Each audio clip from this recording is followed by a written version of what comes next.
Hey, okay.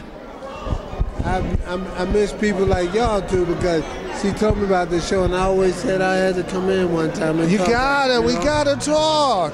Because I got some few friends and one of my friends that they just become some inspired. They got one dude that's like his record label just hit him a 3 on the charts.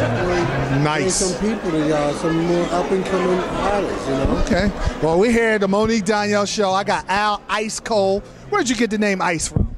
Well, problem is, you know, they wanted to call me Ice because I knocked out people ice cold. I remember that. Yeah. So I remember you starting out on ESPN, and they used to show you and Ray Mercer and that whole stable, and they would have him on, and you come on and knock people out. And I thought they called you Ice because you were smooth.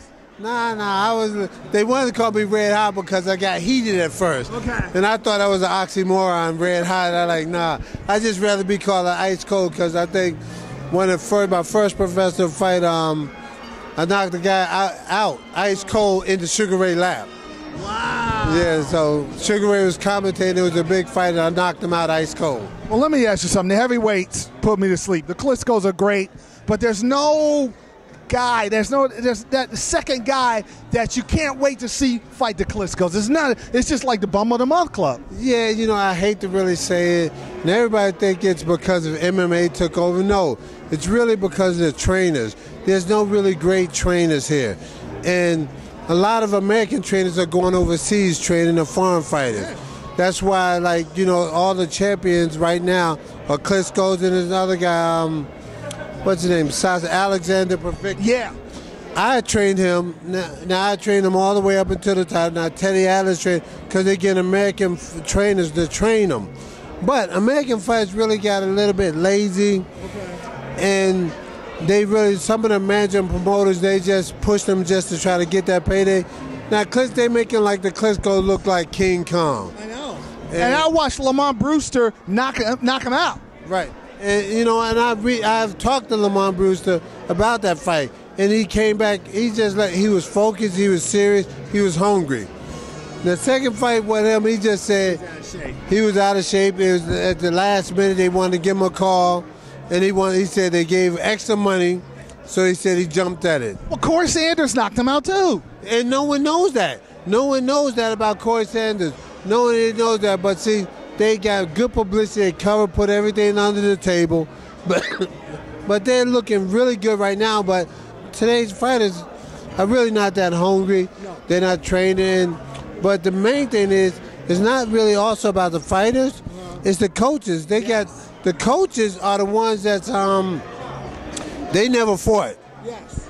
It's like people are like, they think they're great coaches. Like, for instance, I drive a car fast. Mm-hmm. That don't mean I qualify for a NASCAR driver. And you know what they're missing? They're missing a Papa Smurf. They're missing an Eddie Futch. Yeah. They're missing an Angelo Dundee. That was during the great heydays. You know, Gianchetti, Larry Holmes' trainer. Those are serious coaches. Those serious coaches, serious fight.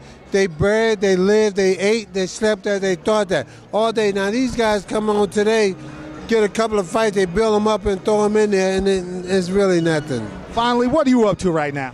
Well, actually, I'm just, praise God, I'm trying to catch my little success over the Hollywood stuff now. Nice. Yeah, matter of fact, a recent movie just came out about a month ago called The Rebound, with Catherine Zeta-Jones. Nice. I did a little part in that, and everybody probably knows a little bit of the Ali movie with Will Smith. Yeah, I remember that. I'm one of the fighters in the movie. I remember that. And that was real good because actually people got knocked out auditioning for the movie. Yes. You really had to know how to fight. Yes. And my first movie was kind of with Robert De Niro. I didn't know that. Yeah, so I've done a lot of thriller stuff. Now the next movie's got to be you and Monique Donyale.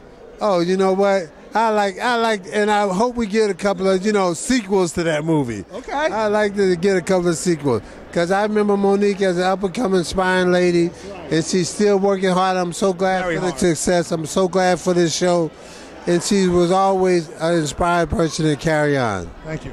All right. Okay. I want this.